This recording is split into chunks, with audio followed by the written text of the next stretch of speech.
Hello. Ako po si alias Jerome. Um, Nanumpa po sa batas na malayang nagsasalaysay sa buong katotohanan at sumunod. Alias Jerome. Naging membro po ako ng KGC dahil po sa magulang ko sa nanay ko po. Noong 2000 siya nagsimula. Noong 2000. Tapos po ako po ay... Nanay mo. So, hindi ka nabigyan ng payo ng nanay mo? Na dapat sabihin sa'yo, anak, huwag ka nang pumasok dito kasi ako na-experience ko na ganito yung ano na to, simbahan na to. Walang silbi. Kasi nayaan ka talaga ng nanay mo, ano? Napaka walang silbing nanay niyan. Nakasama sa KGC dahil nanay, sabi ng nanay ko magsamba daw sa KGC. Alam mo? Ang tanga naman ng magulang na yun. Nung nagsimula po ako bilang po isang children, yung bata pa lang po ako, 12 years old pa lang po ako, doon po sa amin, pinabibinta na po na ako ng putumaya, pastillas, at saka doon sa Pinagbibinta ka na. Ano ba talaga yung purpose dyan? Peki Buloy, ang magsimba kayo, sumamba kayo, or magnegosyo? Gawin kang worker? Gawin kang utusan? Yung ba talaga? mall, T-stick, sa mga mall, sa lahat na pinapaara po nila ako ng elementary, kaso bawal po ako pumasok sa paaralan pag hindi pa ako naglalampaso, nagbibinta ng putumaya tuwing umaga. Then po, yung kalaunan po, nagandahan naman ako sa sistema kasi para malayo naman ako sa yung parang yung mga bisyo. Tapos po, dinala po ako sa as a part-time worker doon sa Cagayan de Oro, ayun 2002. Then sumali po ako sa youth camp doon sa Davao International Youth Congress. Hindi pa ako bumalik po ako dito, tapos nag-decide po ako na mag full-time worker sa KGC. May comment, sabi ni Sir Ron, pag lalaki, utusan, pag babae, bukaka. Ay, nako po. Tiger Lily, shoutout. 2004, inikayat po ako na mag full-time ng Kingdom of Jesus Christ dahil mahilig po ako sa musika, sa sports. Sinabihan ako na ma-develop ko daw ang kakayanan ko sa pag full-time worker. At meron din nagsabi sa akin na tinatawag namin youth leader o youth coordinator na huwag ka nang bumalik sa inyo, tapos huwag ka nang mag-aral kasi pag mag-graduate ka, ganun din, bibitbitin mo rin, plastic rin. Yun ang sinabi sa... Grabing na yan, Yun yung simula ng simula na po yun ng pang-brainwash. Huwag ka lang mag-aral, dito ka na lang kay Kibuloy, payamanin mo ng payamanin si Kibuloy. Oo.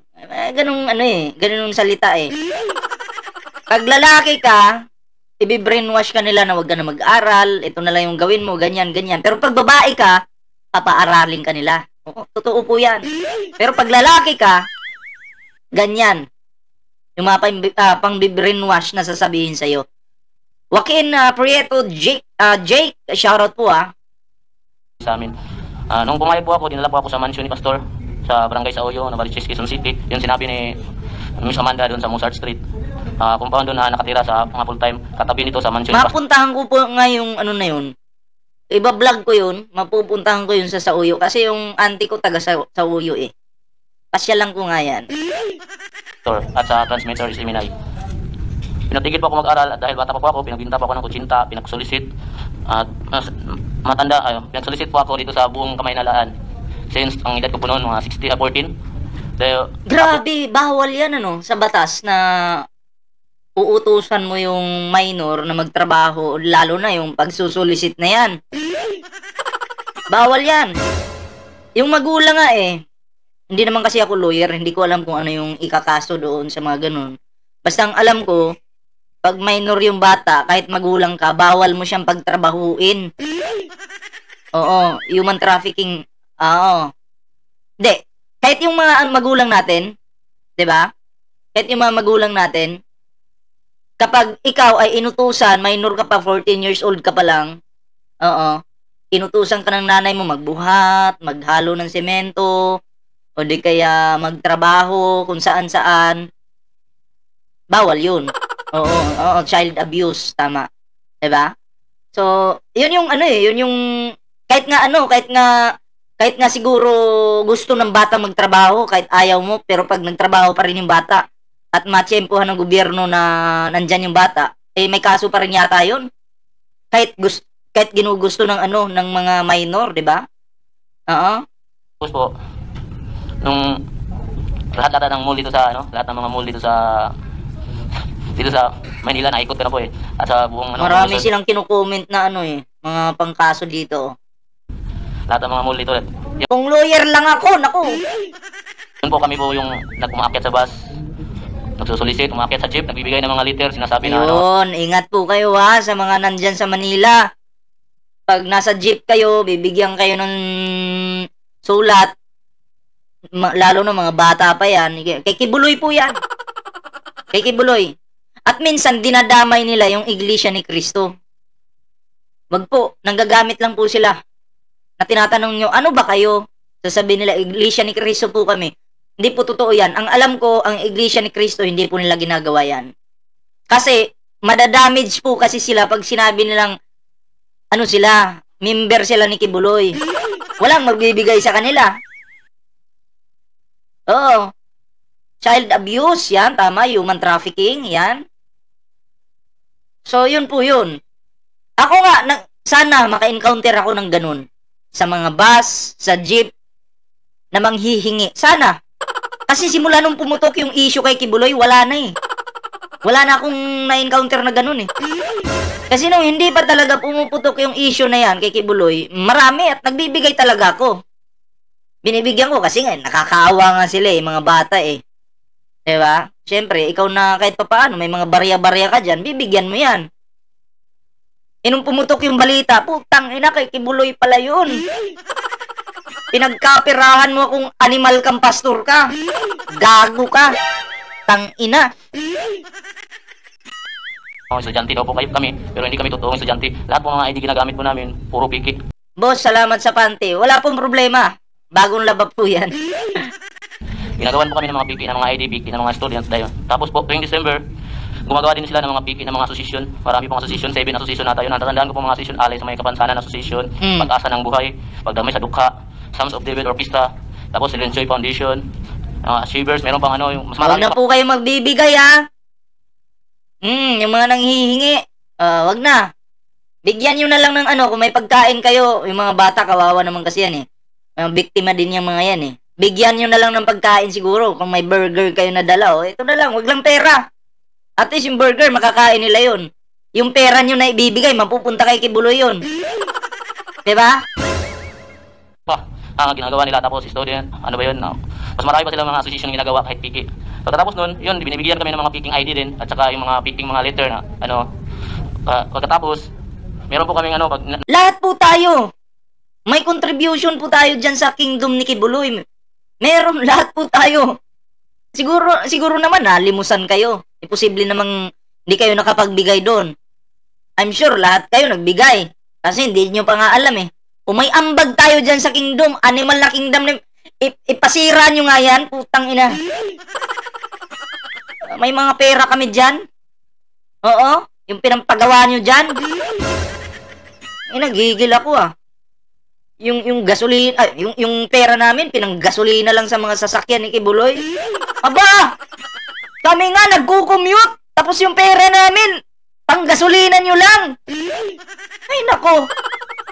Nagpapakahirap kami mag-commute, tapos hihingan mo pa kami panggasolina mo. Utang ina.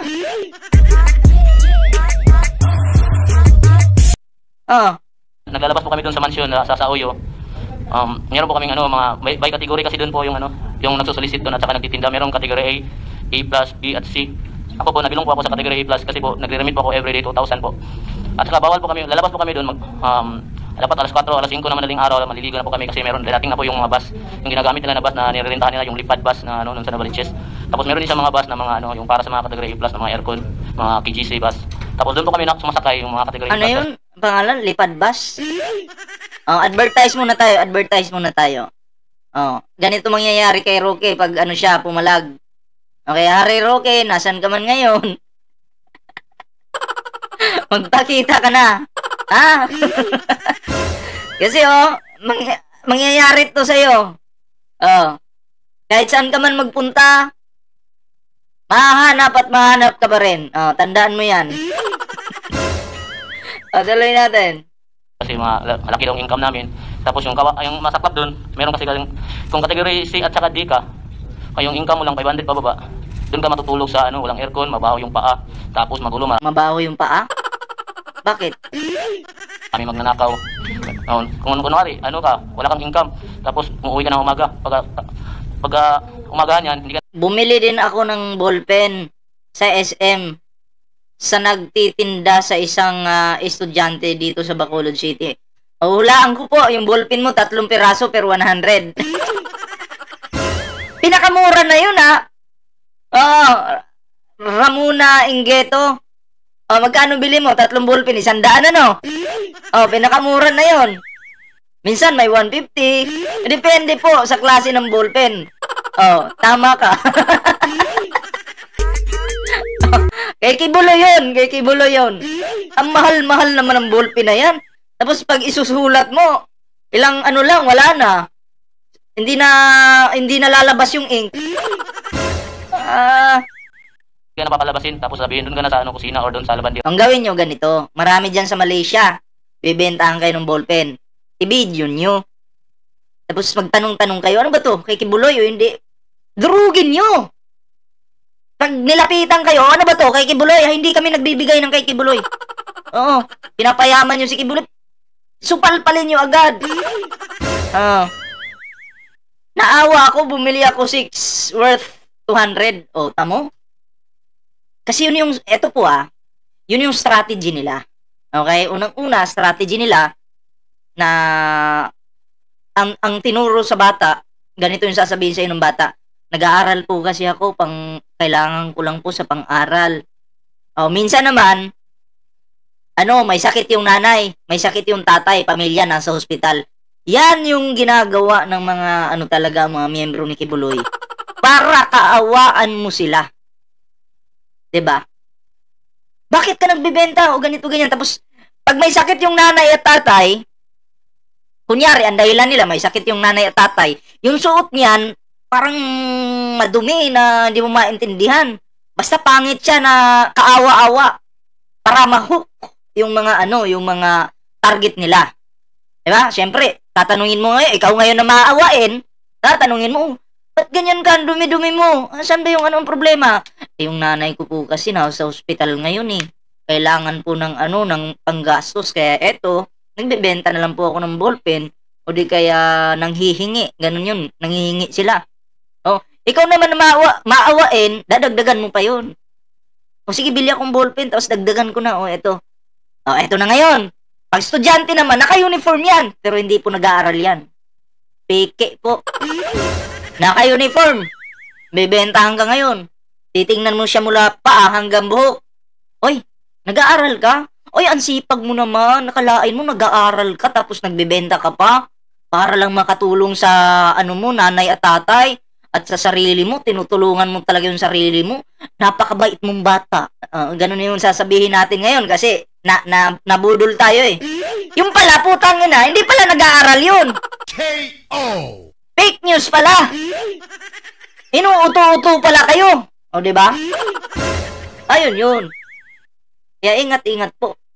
Kaya ako, simula nung pumutok yung issue kay Kibuloy, hindi na sila makakalusot sa akin ngayon. Oo. Kibuloy, papanindigan ko to. Balik mo yung balik mo yung binigay ko dyan sa mga animal mong inuutusan. Na-scam ako nun Hindi ko na mabilang kung magkano. Hindi naman malakihan, pero pag meron ako 50, sige, sa'yo na yan. 100, sa'yo na yan. Kasi nga, nakakaawa nga. Diba? Pero ngayon, hindi na talaga. Hindi mo na ako maisahan, Kibuloy. Tira, maglaba ka. Papalabihin ka ng mga 1,000 na pantalon para sa'yo yan kapag wala kang kita.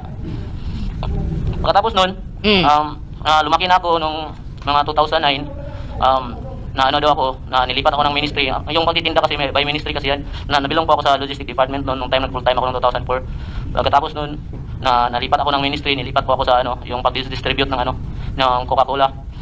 Nagkatagra na dire sa agusan mga bata.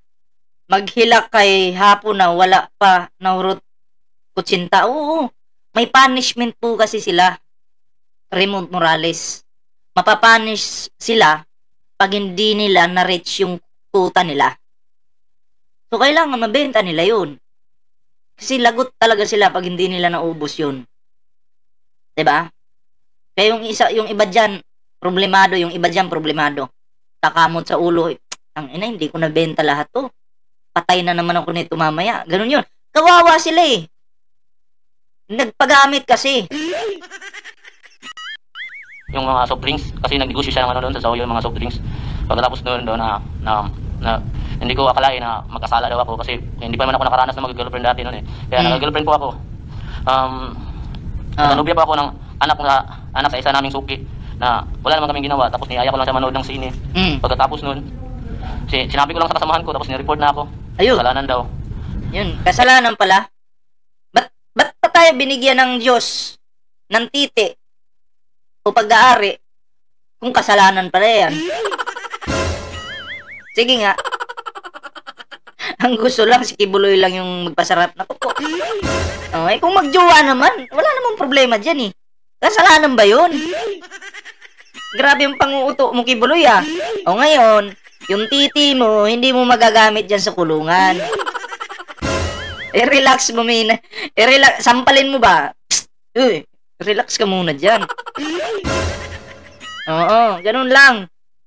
Kaya nung na December 29, natawag na kami ng meeting sa isang hook-up. Ang tawag ni Pastor, yung hook-up, yung true calling siya, tapos yung nagkaroling sa bahay nyo this Christmas, tanungin nyo muna dito sa amin, kilala naman namin yung mga tao dito. Diba? Eh pag caroling siguro okay lang yan kasi Christmas naman eh. Bigyan nyo. Ganun lang naman yan. yung nasa Amerika ata si Kibuloy nun, in-hook up niya kami.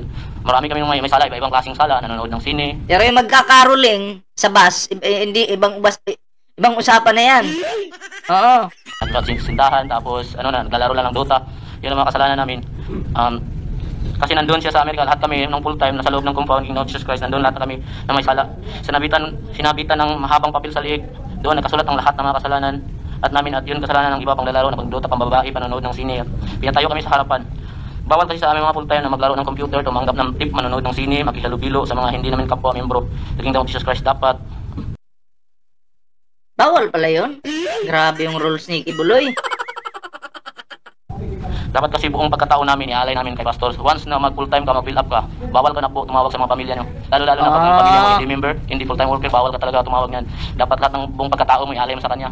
Kung magtitinda ka, dapat remit all. Pag after niyan, pag remit all, dapat wala kahit piso, bawal ka magtira ng pera doon sa kahit cabinet mo. Inaano nila yan, in-inspect nila yan kung meron kang pirang tinatago. Ganun sila kalupit. So ayun at least mahaba kasi ito eh, no? At least nabigyan natin ng reaksyon, nabalikan natin, no? Kasi itong lalaking ito, hindi ko to nabigyan ng reaksyon noon eh. Kaya at least nabigyan natin ng reaksyon ngayon. So abangan na lang natin, no? Kasi ang pagkakaalam ko maghaharap ngayon si Senator Risa Hontiveros at Kibuloy. Oo. Maghaharap ang anak ng Diyos at si Senator Risa Hontiveros. So, titingnan natin ang mga sagot ni Kibuloy. Oo. Makiramdam tayo ngayon. Di ba?